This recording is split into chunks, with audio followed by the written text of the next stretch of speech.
Hello everyone! Welcome to the final video from us for E3. This is us taking everything from every conference and smashing it into a top 10 list. This is all of our highest scored things for each video you've seen so far. If something appeared in more than one conference, it does not appear more than once here. That wouldn't be fair. So a lot of things are going to be left out. We are only focusing on top 10. These are our champions of E3 essentially. The scoring system is the same. It is a 1 through 10 scale for me and Ninja, averaged together for the score that determines rank. We call that the blanket fort score. And then me and Ninja have also declared if we want it day one, if we want it in general with a yes, a maybe, a no, or a never. Those serve as tiebreakers for what we're doing. And again, I am Gentle. This is... I am the NinjaBunneh, and we've got quite the list for you over here. We will each start off by talking about an honorable mention. Ninja, would you like to go first? Yeah, I think this one suits me a little bit better than you. Our first honorable mention is from the Square Enix conference, and it's Final Fantasy XIV Shadowbringers. Anyone who knows, Final Fantasy XIV, one of the best MMOs out there, and brand new content for it, following on from the fantastic content that was Stormblood. It just looks great. They bring in elements from previous games, from other games in the franchise. They bring in new jobs for everyone to do. It just looks like it's a solid set of content, especially with where the story's going, which I won't talk about here. I've done a little bit of research myself on it recently, so I'm definitely looking forward to this from my side. Yes, and it did look interesting. Again, MMOs, I'm a fan. Can only play ever one at a time. Looked like a great addition to what they have going on. And again, both these honorable mentions just missed out by half a point, so these literally just fell outside the top 10. I'll find my words. Don't worry. Right, and the one I will mention that stood at an 8 is From Software popping up with Elden Ring. Did not make the top 10. Maybe we had some amazing looking gameplay, it would have, but we didn't get that. It is super exciting. FromSoft has not disappointed. Even their bad games are good in comparison to other games. So it's exciting to know they have something in the works. It's exciting to know that it looks like it'll be out next year. And even if it gets delayed, we won't mind because that means they're making quality adjustments. But yes, I'm excited about this. Just missed out on top 10. Yep, it did alright. It looks like it could be good, it could be solid. We just needed more. If we had gameplay, it would probably be much closer to the top of the list, in my opinion. In my honest and humble opinion in this case. Mm-hmm. So, starting off our top 10, we have, from the Nintendo conference and CD Projekt Red, The Witcher 3 Wild Hunt Complete Edition coming through to the Switch. It ranked overall an 8.5 from the two of us. And I personally ranked it as a 9 because I think anyone bringing The Witcher across to more players who would never have gotten a chance to play it otherwise, probably one of the best things they could have done. Simple as that. Fair enough. I am also excited about it. In the way that Switch is growing rapidly with tremendous third-party titles, this was a big thing, and I can recognize it even as someone who probably won't be touching it, even though I have pretty much every platform possible to play it on. It's good seeing it. I hope Switch keeps getting third-party big boy titles, because I'd like to play things on the go that I can't always sit at home and have time for. You mean you want to play The Witcher while you're in the bathroom? No. I still have to finish Dark Souls on Switch because I only play it when I'm on the go. Literally. Pun intended there. Yes.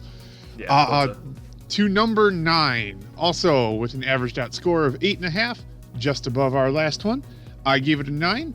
Ninja gave it an 8. Watch Dogs Legion, again, from the Ubisoft conference.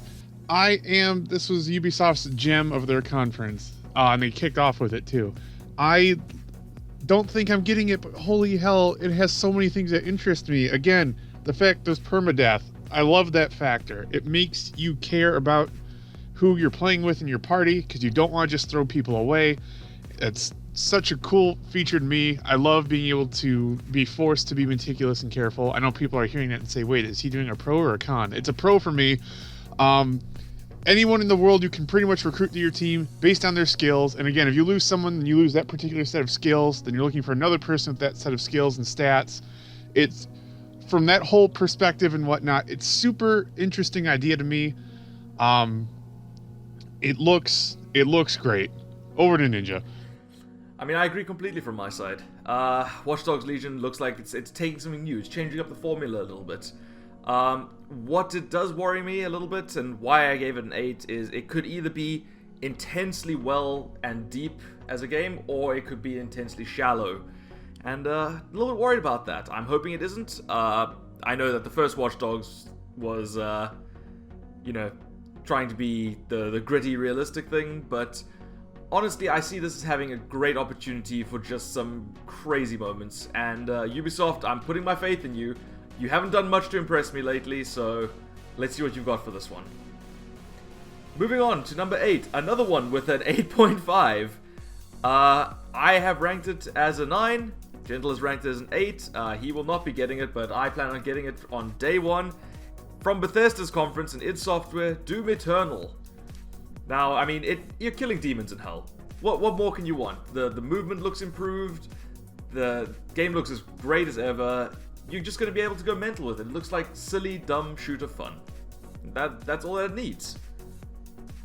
It does. It's a very high quality looking run and gun type game. It looks like an incredibly quality shooter.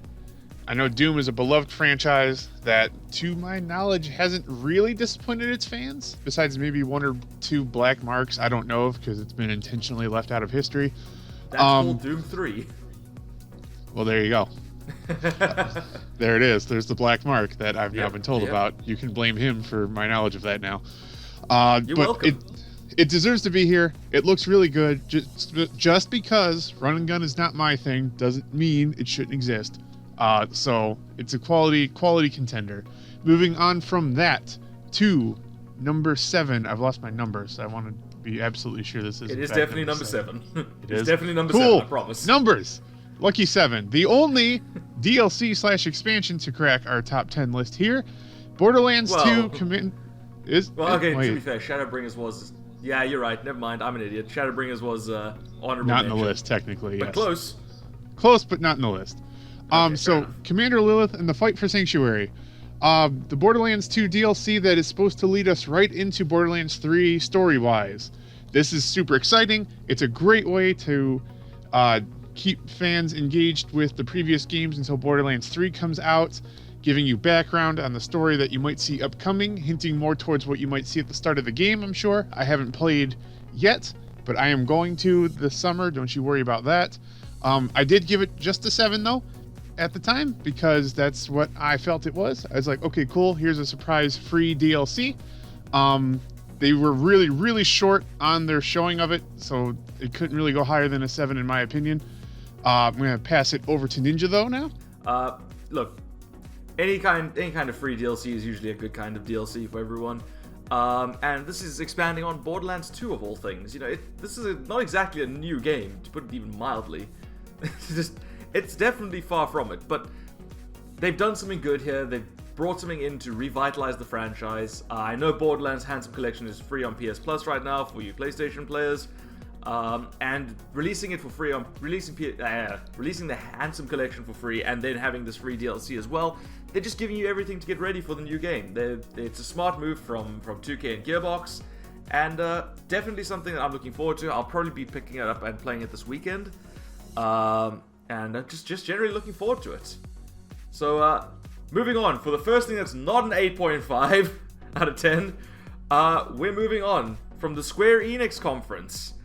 We've got, at a score of 9 out of 10, 9s across the board from both of us, is the Final Fantasy VII Remake.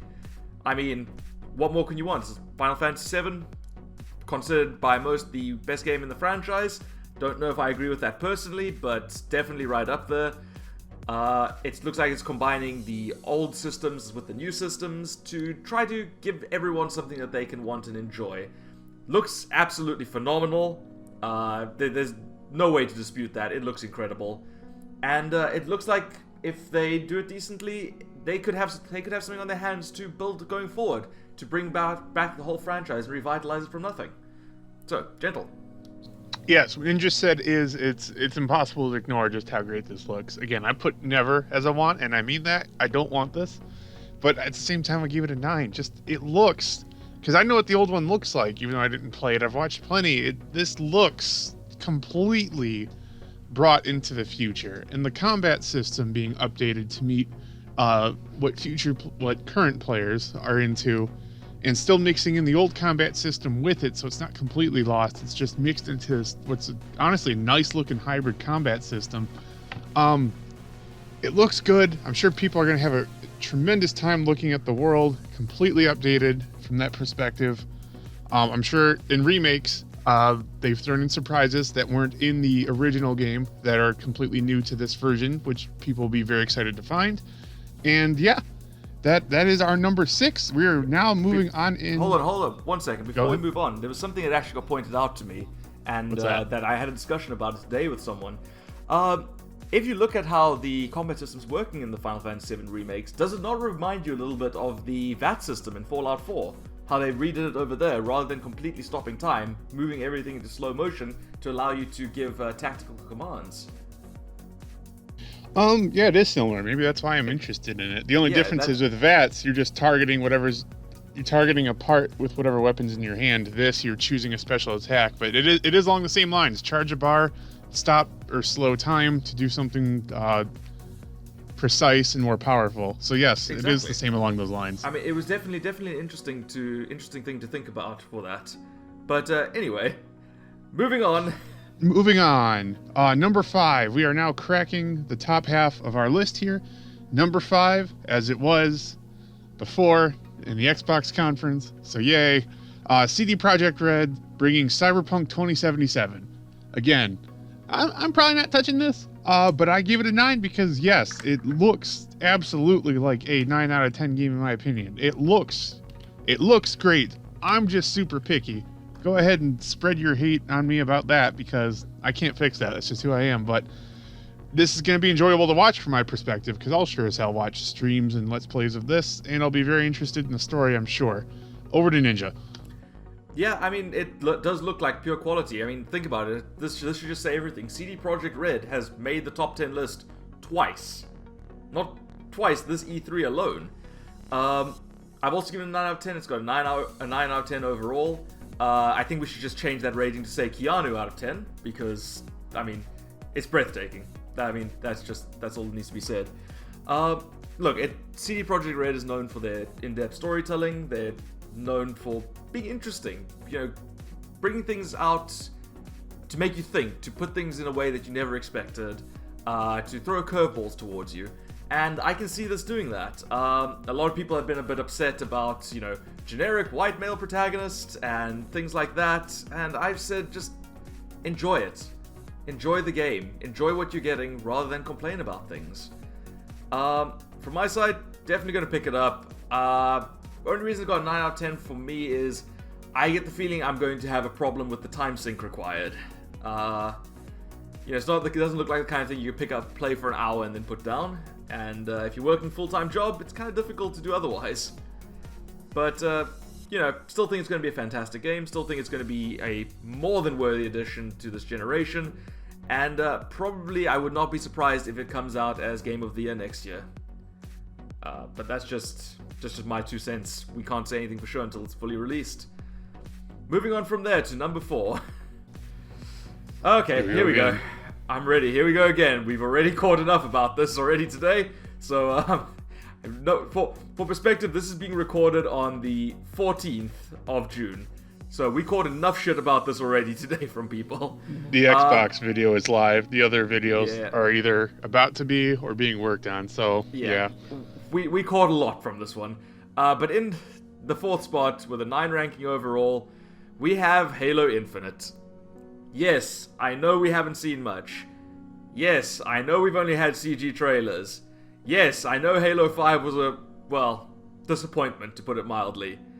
No, I do not believe that this is going to be the same. I believe that 343 is going to go all out for this, especially since it's the flagship launch title of the next Xbox. It puts me back in mind of Halo 3, which was the flagship launch title of the Xbox 360. So, from my side, I think we've absolutely got something here. We've got possibly another goldmine, like Halo 3 was considered to be by most people. So, I'm optimistic. I give it faith. I've never not enjoyed a Halo campaign, with, again, the exception of Halo 5. I'm hoping for, personally, a Halo Reach kind of quality. But, that's just my thought. I do enjoy the Halo series. I do think it's going to be a worthwhile addition to the franchise. Gentle, your thoughts?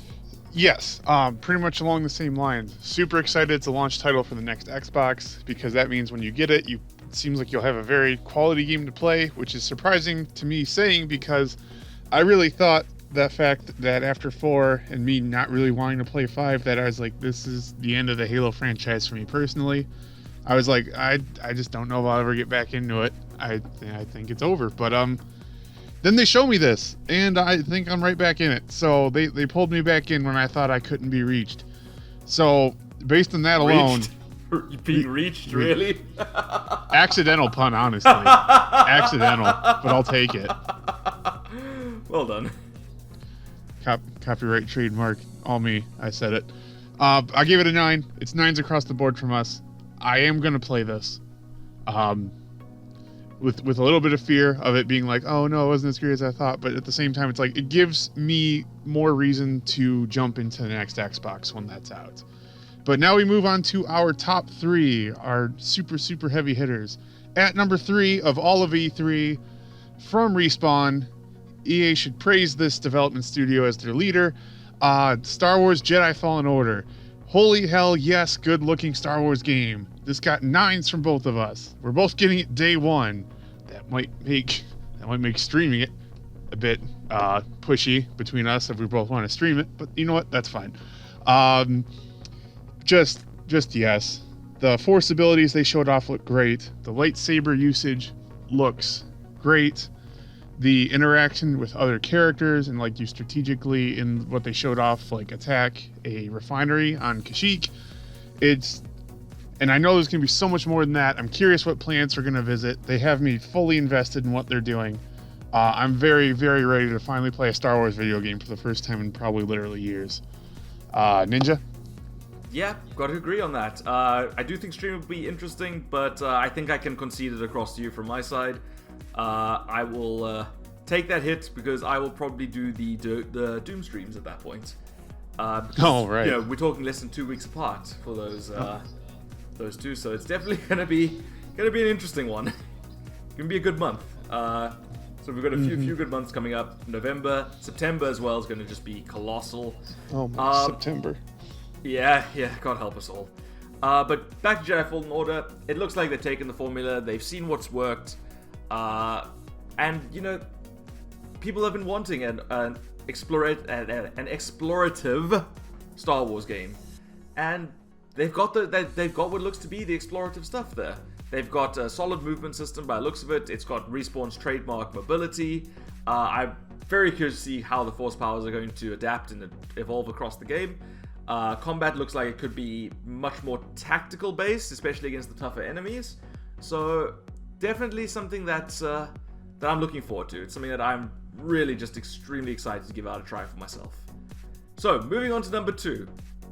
And easily my favorite game shown at E3. We've been hearing about it non-stop for a while. It's coming out in 3 months. Borderlands 3. It's got a 9.5 out of 10. With a 10 from me, a 9 from Gentle. Both of us want this day 1. It's Borderlands. It's more Borderlands. And exploring multiple different planets now. And all the additions they made. I mean, who doesn't want to shoot things? What more do you need to say? Borderlands is just one of those series that people love no matter what they do, essentially. Even the pre-sequel, which is considered the black sheep of the family, is still loved by people. It's still considered a good, solid entry. The only reason it's considered black sheep is comparing it to the rest of the series. But that's my 2 cents. Gentle? Not sure how much we're allowed to say schloot. I'm sure that's a freshly trademarked, copyrighted word, so I'm curious what amount of money I have to put in Gearbox's pocket for saying it. But probably about 2 copies of the game. Fine, fair deal. I'll do that. But yes, no, I'm excited about this. This year has been exciting for me about Borderlands because it reminds me of when I started Dark Souls. I basically picked up the series super late, and by the time I caught up to everyone, the Ring City, the final DLC of Dark Souls 3, is coming out. And it feels kind of like that. It's me this whole year catching up. I've yet to do the pre-sequel. I'm going to do that. Then the new Borderlands 2 DLC. Then this, and it'll be like, I got all of that within a year's time. All of that newness to me in a year's time. So this will be an exciting finale to this year for me in terms of becoming a Borderlands fan and then fully playing it out. So this to me is a great wrap up for what's been new for me in 2019. I'm excited to see what happens. It looks like they've added a flourish of new stuff to it as well. They've made it a completely modernized version of Borderlands in the best ways. And it just looks great. I'm getting it day one. I'm just upset with its release date because my number one love is also releasing something new in September. But that's a different story. I'm not going to take away from this. Borderlands 3 is great. That copy is entering my house on day one, regardless of what I do with it. Number one. Go ahead and leave now if you already know what it is and you're upset about it. We get it. A piece of hardware, one E3 for us. We get it. Yeah. Solid 10 out of 10 from both of us, though, because it just looks good enough. Maybe looks is the wrong word. It just sounds good enough with the details they gave us and what they said it could do. It's going to be backwards compatible for everything day one, so you literally lose none of your games if you jump to this. They made that promise. All the way back, not just one generation back. Yes. No, all 4 generations of games. They're all going to be there. They haven't said it yet, but would really make this super special is if the games on Xbox One right now are also playable and connectable to other Xbox One players with this console right off the bat in day one. Because then you literally something along those lines, though, weren't they? They were saying that you can connect to based on the game server rather than the console server. Yes. So I mean, and if that's true, that's just amazing because that means I can move to a new console. But it's like, oh shit, I don't have anyone to play with because my friends haven't picked up this console yet. Keeping the connectivity among people is amazing, and I think they will do it. So the Xbox Project Scarlet, which we don't know if it'll be Xbox 2 or whatever fun name they give it. 2. They're going to find something strange and different that no one expected to call it. And then say, hey, here's the new Xbox, I don't know, Schloopus. I don't know, I got nothing. It's going to be the Xbox something. The Xbox Zeus, coming to your stores now. The Xbox Thor. Wait, no, they might have a fight with Marvel about that one. Never mind, forget I said anything. Go Zeus, there's less popular things about him. Although there should be more. I mean, except for an entire religion, Yeah, but most of those people died in various ways. Alright, moving on from that. Nowhere to move on. This is top of our list. This thing is going to be amazing. I'm super pumped for it. Does a part of me feel weird that it won E3? Yeah, but you know what? The scores don't lie. This was my honest reaction to scoring it. I'm sure that it was the same for Ninjas. So it must deserve to be here. So we're putting it here. And we're going to stand tall as you fire every bullet you can through our bodies. And we'll maybe still be standing. I'm not sure. Just aim them at Gentle. You can aim them at Gentle. Just don't aim them at Gentle's Gentles, if you know what I mean, please. Yes, guys, let's not aim them at Gentles. That would be probably most appreciated. Or anyone's Gentles, please. That would definitely be more appreciated that way. But thank you everyone who's taken a few minutes out of your day to listen to us ramble. Especially towards the end here. We've gotten on full ramblomatic over here. But let us know what you think down in the comments. If you enjoyed it, leave a like. If you didn't enjoy it, leave a like anyway, and then tell us that we're idiots. We are reading every comment because, all 8 of them. But, we do appreciate it. We appreciate you guys taking a bit of time to come and look at these and see our ramblomatic reviews of these things. I hope you guys have had a good time. And you've heard us give all of our thoughts and whatnot. Why don't you guys in the comments show us what you're into? What was your top 10 of all of E3? Go ahead and put your lists down there so we can all compare and contrast and see what you were into. Yep, sounds like a plan. And Gentle, if you want to lead us out here? If you want vroom vroom, hit like. Subscribe to the channel for more weird things, gameplay, my brother yelling on stream or recordings, whatever you're into. That's all there. I'm Gentle. I'm having fun doing this. If you're having fun listening, then we're on a great page together. And I'm the Ninja Bunny, and also having quite a blast doing this. If you're enjoying it, let us know. And if you keep enjoying it, we'll keep putting it out for you guys. Indeed. Love you all. Bye. But thank you everyone who came by. Take care.